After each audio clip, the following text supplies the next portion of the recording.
테레사 수녀가 노벨상을 받던 날에 기자들이 아주 다같이 물었습니다. 세상에서 가장 시급한 일이 뭐라고 생각합니까? 라고 물었더니 이 테레사 수녀가 빙그레 웃으면서 기자 어르신들 어서 빨리 집으로 돌아가셔서 가정과 아이들을 사랑하세요. 그렇게 말했다는 것입니다.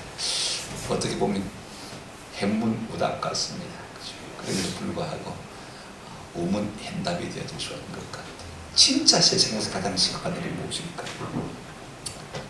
내게 있는 것을 사랑하고 소중히 여기는 이것이야말로 가장 소중한 것입니다.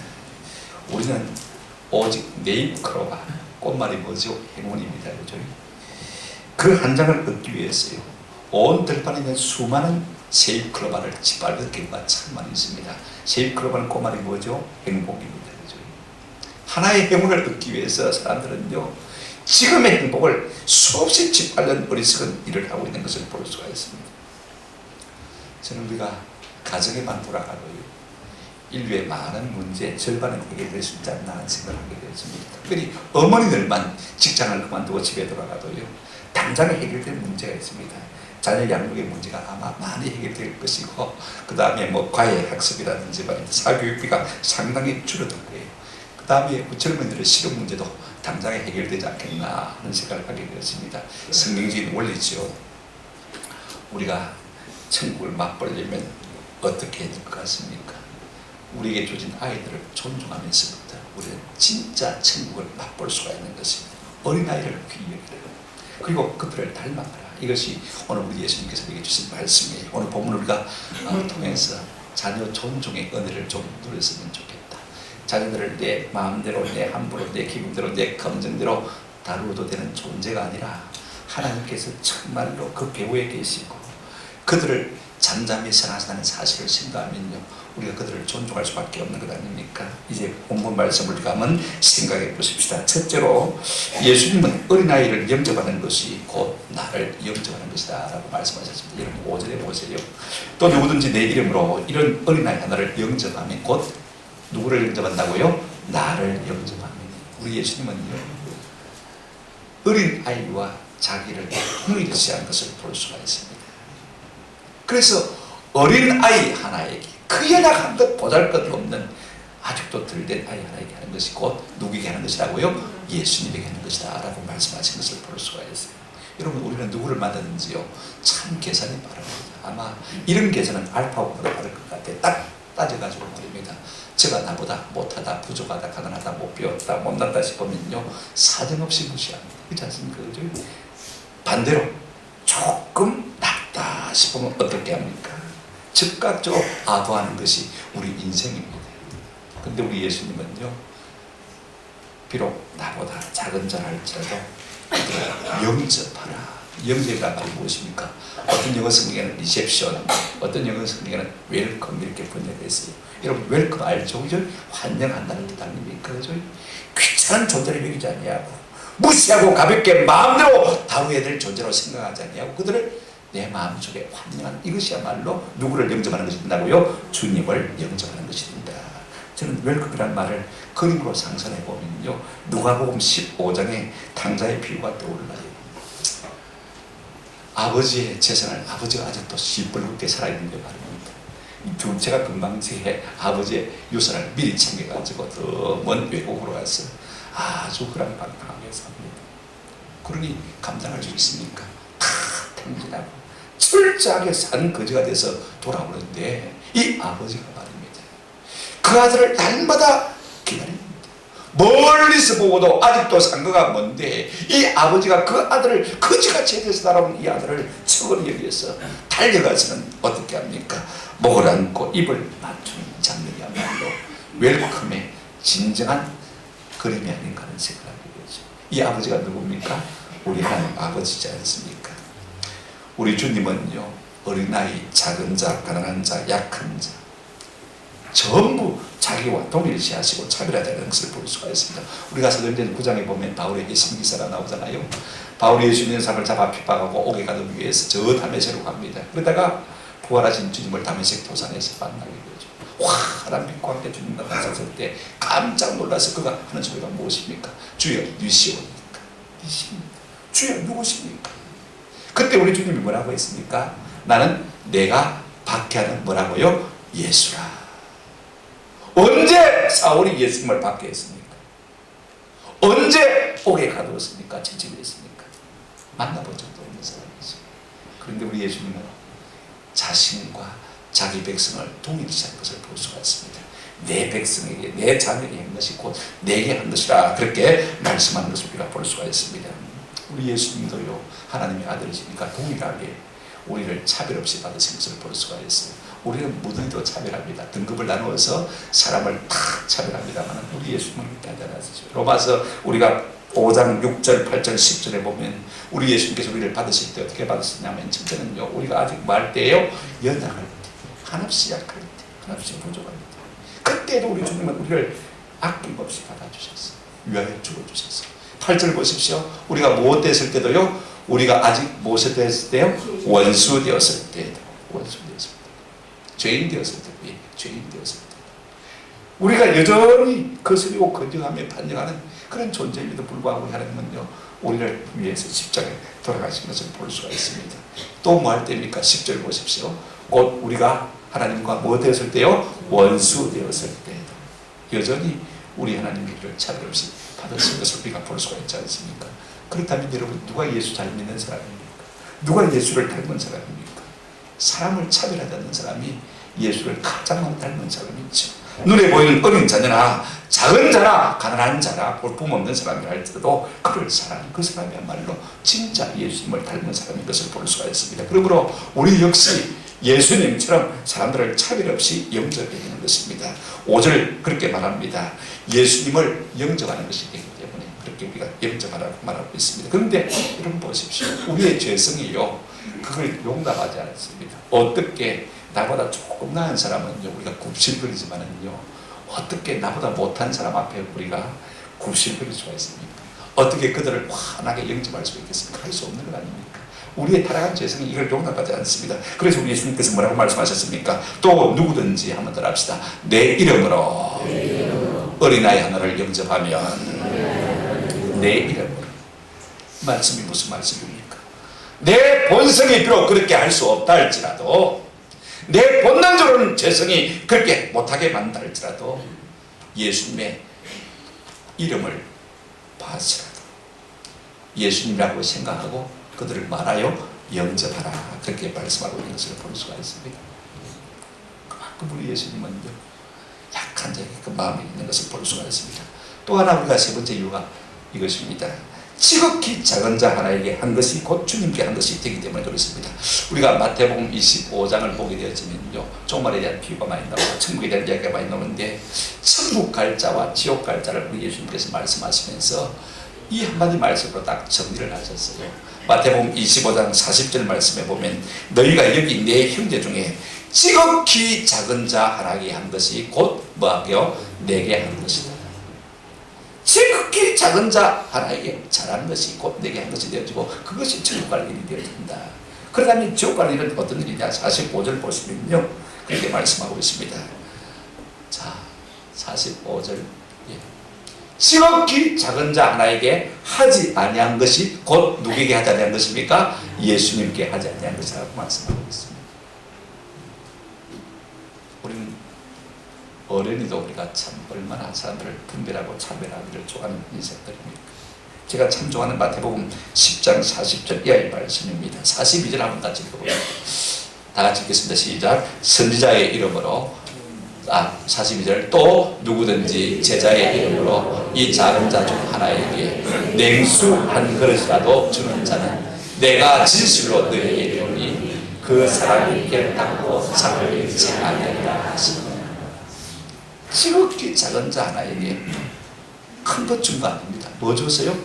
냉수 한 그릇, 찬물 한 그릇 해주는 봉사도 우리 주님께서 결단코 상을 잊지 않고 주겠다, 그렇게 말씀하실 것을 우리가 볼 수가 있어요. 왜냐하면 주님의 마음이 온통 그들에게 가 있기 때문에 그렇습니다. 그러므로 성도란 어떤 사람입니까?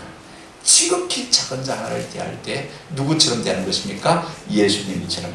비록 우리의 어린 자녀라도 예수님처럼 대하는 그것이 진짜 주님을 닮은 성도라고 말할 수 있는 것입니다. 두 번째, 오늘 본문이 우리에게 말하고 있는 것이 무엇입니까?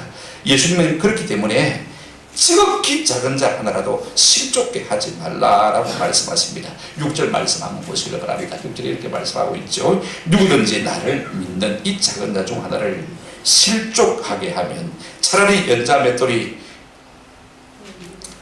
연자맷돌이 그 목에 달려서 깊은 바다에 빠뜨려지는 것이 마다고요 나으니라. 우리가 사람을 예사로 시험 들게 하고 있죠. 그게 내가 죄라고 생각하지 않는 굉장히 참 많은 것 같아요. 차라리 죄짓게 하는 것보다는, 시험 들게 하는 것보다는 차라리 죽게 내버리는 것이 낫다, 그 말을 하고 있는 것을 볼 수가 있습니다. 여러분, 죄는요 혼자 짓는 법이 없어요. 반드시 유혹을 받을 수 있습니다.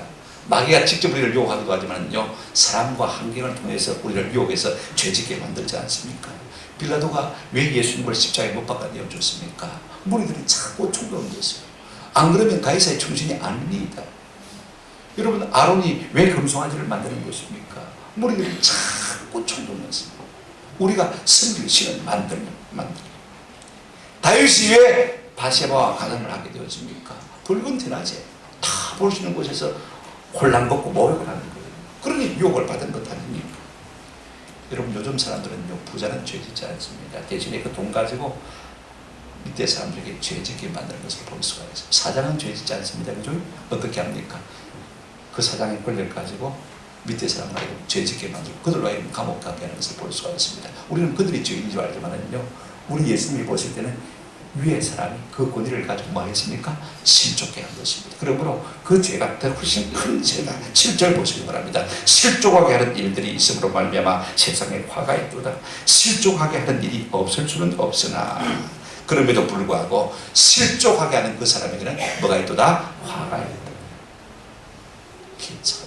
우리는 이 말씀을 예사로 생각하고 지나간 것 같아요. 본의 아니게 아마 목사에게 시험 드는 교인들도 참 많겠다 싶은 생각을 많이 하게 되었습니다. 참 죄송하다는 말을 이 시간 빌어서 드리고 싶어요. 본의 아니게 저 때문에 상처받은 분이 있다면요, 제게 좀 넌지시 팁을 주시기를 바랍니다. 목사님, 밥 좀 사주세요. 그러시면 제가 저한테 상처받은 줄로 알고 같이 만나서 나눠보겠다 싶은 생각이 듭니다. 여러분, 우리가요, 나도 모르는 사이에 남을 시험에 들고 실족해하고 낙심되는 분들이 참 많이 다른 사실을 꼭 기억하시기 바랍니다. 그러므로 우리가 참 거듭난 성도라면 우리 중에 아무리 못나고 부족하고 가난하고 힘없고 보잘것없는 사람을 할지라도 우리가 실족해서는 안 된다는 것이 우리 주님의 사상인 것입니다. 여러분, 특별히 자녀를 두고 어떻게 하는 것이 자녀를 실족해 하는 것입니까? 에베소 6장 4절에 보면 소극적으로는요, 이렇게 말하고 있습니다. 또 아비들아, 너희 자녀를 마지 말라, 노엽게 하지 말라. 이게 실족해 하는 것이죠. 그 다음에 오직 주의 교양과 훈계로 말아 양육하라. 적극적으로 하라는 말씀이죠. 이제 이것이 구체적으로 어떤 것인지 몇 가지 좀 간단하게 생각해 보십시다. 여러분, 아이들을 비교, 위협, 조소, 방치하는 것이 자녀들을 실족해 하는 일이 되어집니다. 우리 부모들이 자식들에게 제일 잘하는 4가지 말이 있어요. 첫째가 어떤 말이냐면요, 다른 아이들은 안 그런데 왜 니만 유독 그랬냐? 다른 아이들은 안 그런데 왜 너만 그랬냐? 아이들을 비교하는 것이지. 다 다르지 않습니까? 유대인들은요, 절대로 자녀를 다른 자녀와 비교하지 않는다고 해요. 그래서 시기, 질투, 인내심 같은 것은 전혀 생기지 않도록 한다는 것입니다. 둘째요, 우리가 자녀를 종종 위협합니다. 한 번만 됐다가는 가만두나 보라. 그죠? 한 번만 돼요. 한 번만 돼. 가만 안 둡니다. 위협하는 것입니다. 은근히 윽박지르는 것이죠. 세 번째가 어떤 말을 우리가 잘 합니까? 잘 논다이. 잘 논다. 중간고사 잘 치워보자. 그죠? 잘 논다. 뭐합니까? 조소하는 것입니다. 비방하는 것이죠. 그렇게 해서 아이들의 마음에 상처를 주는 일들이 참 많습니다. 마지막으로 우리가 제가 제일 많이 하는 말은 우리 아이들한테 내 쪼대로 해라. 네 쪼대로 해라. 네 쪼대로. 포기하는 것이죠. 방치하는 거죠. 빈정음으로 방치하는 것을 볼 수가 있습니다. 이런 것들이 아이들에게 상처를 준다는 것을 우리가 좀 기억할 필요가 있습니다. 두 번째로 아이들의 잘못을 나열하고 방관하는 것도요, 우리가 실족하는 것이 되었습니다. 우리 부모들이 대부분 히스테릭합니다. 신경질적이지만 자녀들에게 말합니다. 반대로 또 히스토리컬한 것도 있습니다. 무슨 말이냐면요, 아이들의 잘못을 일일이 나열하는 것을 볼 수가 있어요. 네가 언제 그랬고, 언제는 뭐 했고, 언제는 저랬고, 언제는 저랬고. 한 번 다음에 100부위가 99번까지 마음에 탁 저장을 해주고 있는 것을 볼 수가 있습니다. 여러분 누구든지요, 가장 듣기 싫은 소리가 무엇입니까? 자기 잘못을 기억하고 나열하고 열거하는 것입니다. 남편이 아내가 똑같은 말 해도 마찬가지입니다. 심지어 우리가 자녀들이 어떻겠습니까? 왜 남의 흥물을 저장하고 있단 말입니다. 한 번인 것처럼 그렇게 말했으면 좋겠습니다. 저는 그런 은혜가 있으면 참 좋겠습니다. 과거의 잘못을 낚시하지 않을 수 있는 그런 은혜가 있으면 참 좋을 것 같아요. 또 하나는요, 자녀의 잘못을 방치하는 것입니다. 방관하는 것입니다. 그 대표적인 사람이 누구냐면 다윗이라는 인물입니다. 여러분, 다윗의 아들 암논이 마음에 여동생 다말을 참 사랑했어요. 강제로 욕을 보이고 난 다음에 갑자기 싫어진 거예요. 그러니 그냥 헌시작 버리듯이 버려버렸어요.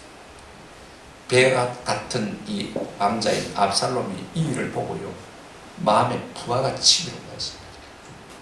아버지 왕이 이 문제에 대해서 다사를 줄 줄 알았더니 아무 말이 없는 거예요. 아무 조치가 없는 거예요. 그래서 어떻게 합니까? 자기의 행동을 가졌어요. 그래서 압살롬이 자기 겸 암논을 갖다가 죽여버리고 그리고 외국으로 도망가 버렸죠. 그럼에도 불구하고 아버지가 이 일에 대해서 응당한 조치를 하지 않으니까 더 부하가 나가고 어떻게 합니까? 가면 갈수록 부하가 나가지고 어떻게 했습니까? 결국은 아버지가 살아있음에도 불구하고 반역을 일으켰지 않습니까? 그러고 말미암아 그 반역으로 아들 압살롬이 자기마저 죽게 되는 모습을 볼 수가 있습니다. 무슨 말을 드리려고 하는 것입니까? 우리가 마땅히 자녀를 초단할 때 하지 못하면 이것이 큰 화를 더 키운다는 사실을 기억할 필요가 있습니다. 우리가 장래에 보면 13장 24절에 이런 말씀이 있습니다. 매를 아끼는 자는 그의 자식을 마음이라 미워합니다. 자식을 사랑하는 자는 거실이 만나고요 징계합니다. 잘못했을 때 잘못했다고 지적해주고 초단하는 것이 자녀를 사랑하는 것이 되어주고, 그래야 자녀도 오히려 마음이 후련한 것을 볼 수가 있어요. 그런가 하면요, 무엇이 자녀들로 하여금 마음에 상처를 주는 것입니까? 아이들에 대해서 변덕스럽고 일관성이 없는 태도, 이것이 자녀들을 실족해 하는 것입니다. 무슨 말이냐면요, 똑같은 잘못을 했는데 어제는 아무 말도 안 하더니 오늘은 때리는 겁니다. 오늘은 때리는데 내일은 아무 말도 안 하는 거예요.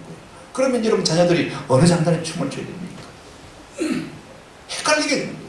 그럴 때 아이들이 마음에 노여움을 갖게 되는 것입니다. 언제는 꾸짖고 언제는 그냥 넘어갑니다. 그러니 자녀가 헷갈릴 수밖에 없는 것이죠. 일관성 없는 태도, 이것이 자녀로 하여금 실족해 하는 것을 볼 수가 있습니다. 우리가 이 이야기를 기억했으면 좋겠습니다. 아인슈타인이 고등학교 시절에 얼마나 공부를 못했든지 성적표에 뭐라고 썼냐면 이렇게 써 나왔습니다. 이 학생은 앞으로 무슨 공부를 해도 성공할 가능성이 없어.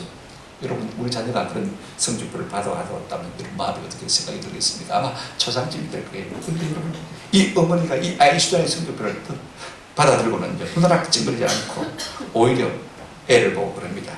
걱정할 거 없다. 남과 같아지려고 하면 결단코 남보다 나아질 수가 없다. 너는 남과 다르기 때문에 기필코 훌륭한 인물이 될 것이다. 너는 남과 다르기 때문에 기필코 훌륭한 인물이 될 것이다. 그렇게 격려되는 것입니다. 결국 그의 어머니의 말대로 아인슈타인은요, 타의 추종을 불하는 세계적인 물리학자가 되어지지 않았습니까? 오늘 우리가 남을 정죄한다는 것, 비방하고 비판한다는 것고요, 이것이 더 큰 죄를 받을 죄인 줄 알 필요가 있습니다. 오늘 본문의 8절 9절에 이렇게 말씀하고 있습니다. 만일 내 손이나 내 발이 너를 범죄하게 하거든 찍어내어 버리라. 장애인이나 저는 다리로, 저는 자로 영생에 들어가는 것이 두 손과 두 발을 가지고 영원한 불에 던져지는 것보다 나아요. 이런 습관들을 우리가 좀 찍어버린다, 내 팽개쳐버리지 않냐면요, 천국에 들어갈 수 없다는 것이죠. 9절 말씀입니다. 만일 내 눈이 너를 범죄하게 하거든 빼어버리라. 한 눈으로 영생에 들어가는 것이 두 눈을 가지고 지옥불에 던져지는 것보다 더 나으니라. 궁극적으로 말씀드리면요, 자녀들에게 실족하는 상처 주는 일을 하지 말고 적극적으로 그들을 존중히 여기라 그 말씀인 것입니다. 세 번째로 우리가 생각하십시다. 10절 말씀, 예수님은요 작은 자 하나라도 존중히 여기라고 말씀합니다. 우리 10절 말씀 너무 소중한데 한번 같이 읽어보십시다. 제가 읽겠습니다. 시작. 삼가 이 작은 자 중에 하나도 없이 여기지 말라. 너희에게 말하노니 그들의 천사들이 하늘에 계신 내 아버지의 얼굴을 항상 배웁느니라. 적극적으로 말하면 자녀들을 업신여기지 말고 무시하지 말고 말하고요 귀히 여기고 존중히 여기라. 왜 그렇습니까? 두 가지 이유가 있습니다. 하나는요 우리의 죄성 때문에 그렇습니다. 우리의 타락한 본성은 어쩌든지요 가진 자, 배운 자 편에서 굽실거립니다. 뭐 뒤에서야만 벨말로 구실거릴 수도 있지만은요 앞에서는 어쩔 수 없이 뭐합니까? 굽실거릴 수밖에 없는 것이 우리 인생 아닙니까? 그러니까 우리가 의지적으로 약한 자, 가난한 자, 못 배운 자 편에 서서 존중히 여기지 않냐면요 속물이 될 수밖에 없는 것이 우리 인생입니다. 의지적으로 우리가 그렇게 노력하지 않냐면요 그렇게 할 수 없는 것이 우리 인생인 것입니다. 갈 때까지 갈 수밖에 없는 것이 우리 인생이란 말씀인 것입니다. 그러니 우리가 존중히 여겨야 된다. 또 하나는 10절의 이 말씀입니다. 하반절입니다마는 너희에게 말하노니 그들의 천사들이 하늘에 계신 내 아버지의 얼굴을 만다고요 항상 배웁니다. 그들의 수호천사가 있다는 것입니다. 우리 하나님께서 그 약한 자, 그 못난 자, 그 부족한 자의 위에, 그 배 위에 반드시 살아계시고 그들에게 뒤를 봐주신다라는 말씀인 것입니다. 그래서 구약 성경에는 이 말씀을 어떻게 표현하고 있습니까? 나는 고아와 가부의 아버지라 말씀하고 있는 것을 볼 수가 있습니다. 그들을 위하면 하나님께서 가만두지 않겠다. 그 대표적인 예가 신명기 25장에 나와 있습니다. 이스라엘 백성이 출애굽해서 광야 생활할 때입니다. 그런데요 광야 생활할 그때에 이 아말렉이라는 족속들이 광야 생활하는 저 끝머리에 찌를 치고 있는 사람들, 그 약한 자들을 쳤어요. 죽였어요. 그때 하나님이 진노하시는 모습을 볼 수가 있습니다. 신명기 25장 18절 보실까요? 곧 그들이 너를 길에서 만나 내가 피곤할 때 내 뒤에 떨어진 누구를요? 약한 자들. 여러분 해무에서 대오에서 누가 낙오할 수밖에 없습니까? 뒤처질 수밖에 없습니까?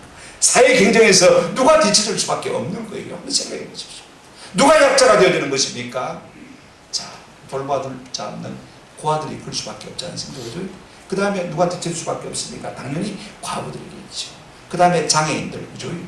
아무도 돌봐줄 사람이 없으면 떠니 갈 수밖에 없는 거예요. 무슨 일인지 말입니다. 그런 다음에 나이 많은 노약자들, 그죠? 자녀들이 돌봐주지 못하면 자연히 뒤처질 수밖에 없는 거예요.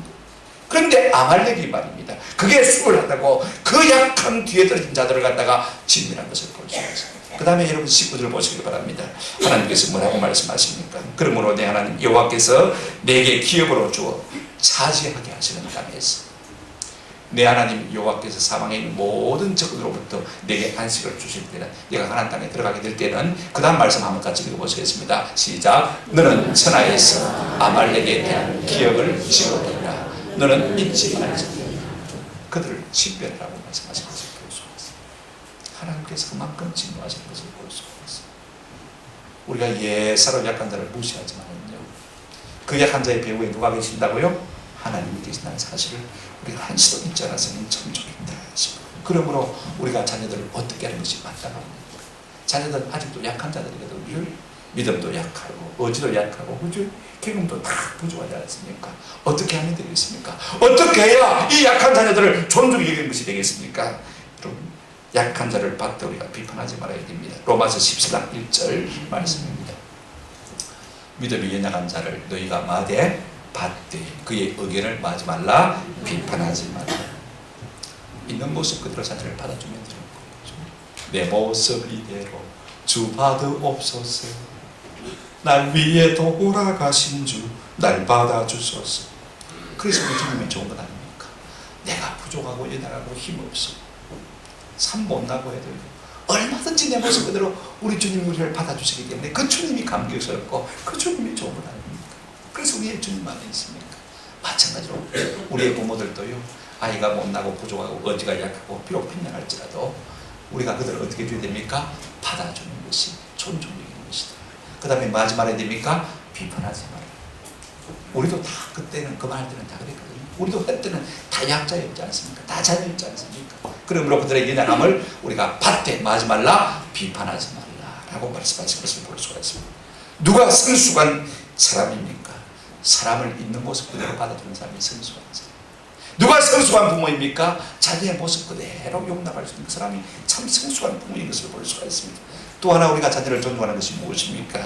약한 자의 약점을 어떻게 하라고요? 담당하고 자기를 기쁘게 하지 말라고 했습니다. 로마서 15장 1절 한번 보시기를 바랍니다. 로마서 15장 1절 믿음이 강한 우리는 우리가 부모들이 강한 사람들이죠. 그죠? 마땅히 믿음이 약한 자의 약점을 뭐하고요? 담당하고 자기를 마주한 뜻이라 기쁘게 하지 아니할 것이다. 우리가 약한 자를 받고 비판하지 아니할 뿐이라 적극적으로 어떻게 됩니까? 그들의 약점을 어떻게 해요? 보완하고 도와주고 그죠? 대신 짐을 져야 되는 것입니다. 이것이 자기 자신을 기쁘게 하는 것입니다. 여러분 우리가 돈이 있는 것은요 가난한 사람을 무시하라고 돈이 있게 주지 않습니다. 그들의 가난함을 말하고요 보완해 주라고 그들의 가난함을 대신 감당해 주라고 우리가 하나님께서 돈을 주시는 거예요. 내가 지적인 능력이 있다면요 지적인 능력이 떨어진 사람을 어떻게 하라고요? 도와주라고 메꾸어서 보충해 주라고 우리 하나님께서 우리에게 그런 은사를 주시는 거예요. 내가 건강이 있다면요 가난한 이 병든 사람을 갖다가 약한 자를 갖다가 무시하라고 비판하라고 그렇게 우리에게 주신 게 아니에요. 그 연약한 건강이 좋지 못한 사람을 부축해서 함께 걸을 수 있도록 도와주라고 우리에게 건강을 주신 것 여러분 꼭 기억할 필요가 있습니다. 세 번째 성경에 이 말씀을 이렇게 번역하고 있습니다. 믿음이 강한 우리는 믿음이 약한 사람들의 약점을 돌보아줘야 합니다. 한번 따라 하십시다. 우리는 자기에게 좋을 대로만 해서는 안 됩니다. 내 좋자고 내 기분 좋자고 내 만족을 주자고 함부로 우리가 행동하거나 말해서는 안 된다는 것입니다. 오늘 우리는 내 좋자고 하는 일들이 얼마나 많이 있습니까? 그러나 다른 사람에게는 상처가 되는 것 아닙니까? 그러므로 우리가 이 약한 자녀들의 약점을 내가 끌어안고 그죠? 내가 담당하고 보호하는 것이 그들을 존중력의 것이 되어주는 것입니다. 세 번째요 약한 자를 주의 교양과 훈계로 양육하는 것입니다. 여러분 사랑과 권위는요 방치하는 것이 아닙니다. 방목하는 것이 아닙니다. 항상 돌보아주는 것입니다. 양육해 주는 것입니다. 약한 사람을 거룩하게 빛나게 만들어주도록 하는 것입니다. 그래서 에베소서 6장 4절에 이렇게 말씀하고 있습니다. 또 아비들아 너희 자녀를 마지 말라 노엽게 하지 말고 그것으로 그치서는 안 됩니다. 적극적으로 어떻게 하라고 했습니까? 오직 주의 교훈과 훈계로 말아 양육하라. 실족게 하지 않는 것만 아니라 적극적으로 그들을 아름답게 하고 빛나게 하고 영화롭게 하라는 것입니다. 부모의 권위는요 겁주고 상처 주는 것이 부모의 권위가 아닙니다. 밥 주고 약 주고 복 주는 것이 부모의 권위인 것입니다. 이걸 꼭 기억할 필요가 있습니다. 네 번째로 약한 자를 우리가 항상 주 이름으로 축복하는 것이 그들을 존중해 주는 것입니다. 얼마나 마음이 힘들겠어요. 그죠? 그러니까 그들을 항상 주의 이름으로 축복해 주는 것이 진정으로 약한 자를 많은 것이라고요? 존중해 주는 것입니다. 여러분 페일은하고 우리가 히브리서 7장 7절에 보면 이런 말씀이 있어요. 뭐라고 했습니까? 논란의 여지 없이 낮은 자가 높은 자에게서 뭘 받느니라? 축복을 받느니라. 거꾸로 말하면 높은 자가 낮은 자를 많은 것입니까? 축복하는 거 아닙니까? 그죠? 부모된 자가 자녀에게 축복하는 거예요. 스승된 자가 제자된 사람에게 축복하는 거예요. 가진 자가 못 가진 자에게, 건강한 자에게, 건강한 자가 건강하지 못한 자에게 축복하는 것이 그래서 축복하라는 개념을 보여주시고 이것이 존중이에요. 우리 예수님 어린아이들을 품에 안으시고 축복하신 것을 볼 수가 있습니다. 누가복음 10장 16절 예수께서 그 어린아이들을 안고 그들을 위해 마시고요 안수하시고 마셨습니까? 축복하셨습니다. 이것이 자녀를 진짜 존중하게 되는 거예요. 자 보십시오. 믿음의 조상들도 다 그렇게 했습니다. 히브리서 10장 11장 20절 21절 보실까요? 믿음으로 이삭은 장차 있을 일에 대하여 야곱과 에사에게 뭐하고요? 축복했다. 아들들에게 축복하지 않았습니까? 그 다음에 그 야곱도 어떻게 했습니까? 21절에 믿음으로 야곱은 죽을 때 요셉의 각 아들들에게 어떻게 했다고요? 축복했다. 이것이 자녀를 존중하는 것입니다. 자꾸 못했다고 지어막 겁주는 손이 아니라 복주는 손이 되시기를 주의 이름으로 축원합니다. 이것이 우리 하나님께서 주신 자녀에게 참 존중을 보이는 결과가 되어주는 것입니다. 여러분 우리가 항상 강할 수가 없습니다. 항상 약할 수가 없습니다. 우리도 어릴 때는 다 약했지 않습니까? 그렇죠? 지금 강합니다만 또 나이를 더 먹으면 어떻게 될 것입니까? 또 약한 자가 될 거예요. 그렇죠? 우리가 힘이 있을 때 우리가 약한 자를 축복하는 은혜가 있기를 부탁을 드립니다. 자식 탓하지 말고 한번 더 합시다. 자식 탓하지 말고 자신을 탓합시다. 여러분, 내가 뭐 탓하고 초다가 추구한다고 해서 자식이 바뀌지 않습니다. 사람이 그렇게 쉽게 바뀝니까? 그렇죠? 우리 자신도 안 바뀌는 걸 우리가 잘 알고 있지 않습니까? 내가 남을 바꾸려고 하는 것처럼 머릿속에 들은 거 없어요. 괜히 내도 상하고 너도 상하고 다 상하는 거죠. 어떻게 하면 되겠습니까? 내가 그를 존중해 주면 되는 거죠. 비록 약한 자라도 내가 존중해 주면 저들을 저절로 2배, 3배 더 좋은 사람으로 변화될 줄로 믿습니다. 우리 모두가 다른 사람을 존중해 주고 말미암아 세상을 아름답게 바꾸는 그런 은혜가 있기를 주님의 이름으로 축원합니다. 말씀을 맺습니다. 우리의 행복이 무엇입니까? 누가 천국에 들어가는 행복을 맛보며 누릴 수가 있습니까? 3절에 이렇게 말씀하고 있습니다. 이러시되 진실로 너희에게 이르노니 너희가 돌이켜 어린 아이들과 같이 되지 아니하면 천국에 개를 담고 천국에 마지 못하리라. 들어가지 못하리라. 돌이켜 뒤로 돌아가는 것을 바랍니다. 스스로 어른이 되고 싶은 마음, 스스로 높아지고 싶은 마음, 스스로 부자가 되고 싶은 마음, 큰 일을 하고 싶은 마음, 이기적인 욕망에서 뒤로 돌았을 때 비로소 뭐가 될 수 있습니까? 어린아이가 될 수 있습니다. 이거 우리가 아세요. 어린아이와 같이 자기를 낮출 줄 아는 사람, 자기의 연약함을 알고 있는 그 사람이야말로 가장 행복자라는 말씀인 것입니다. 여러분, 인생의 큰 행복은요, 어린아이와 같이 된다는 사실을 저는 많이 주변에서 봐요. 진짜 귀한 분들은요, 그 모습이 어린아이 같아요. 그 은행이 어린아이 같아요. 그 행동이 어린아이 같아요.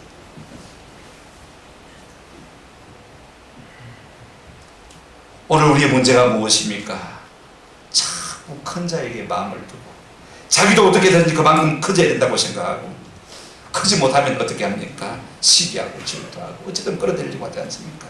여러분, 그 마음에 어떻게 평강이 있겠습니까? 행복이 있겠습니까? 없는 것이지. 그게 지옥에 있을 수밖에 없는 것입니다.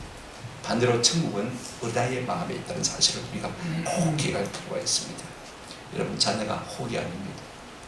자녀가 골칫덩어리가 아닙니다. 복덩어리인 줄로 믿습니다. 꼭 기억하십시다. 우리 자신의 인간성을 묻는 가장 확실하고 정확한 테스트가 오늘 본문에 나와 있습니다. 여러분, 나가 인간성이 괜찮은 사람인가 아니 괜찮은 사람인가, 오늘 본문을 보면 딱 한 가지로 우리가 물어보면 대답할 수가 있습니다. 무엇입니까? 나는 어린아이를 좋아하는가 좋아하지 않는가? 답은 여러분이 알지 않습니까? 그죠? 좋아하면 여러분들 인간성이 좋은 사람, 그러나 그렇지 않으면 인간성이 나쁜 사람. 두말할 필요가 없는 것이죠. 오늘 본문에 뭐라고 했습니까? 다시 한번 3절 말씀을 같이 읽고 마치도록 하겠습니다. 18장 3절 같이 읽겠습니다. 시작. 이러시되 진실로 너희가 돌이켜 어린아이와 같이 되지 않으면 개를 담고 천국에 들어가지 못하리라. 이 말씀을 가난한 어린아이의 마음을 갖고 승리하시는 저와 여러분 되시기를 주님의 이름으로 축원합니다.